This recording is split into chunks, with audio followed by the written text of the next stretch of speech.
Hello folks, in this video I will show you how to disable messages notifications in Discord. So the first step you need to take is go on user setting right over here on down left. Now click on it. Now look for notification. You can see here's notification. Now click on it.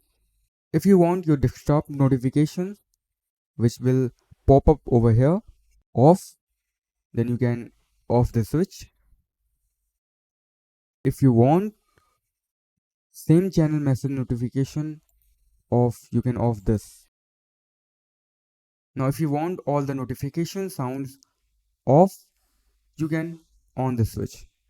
After that, all the message notification, mute notification, unmute notification, all the sounds will be off. So that's it for the video. If you find this helpful, consider a like and subscribe to the channel. Thank you very much.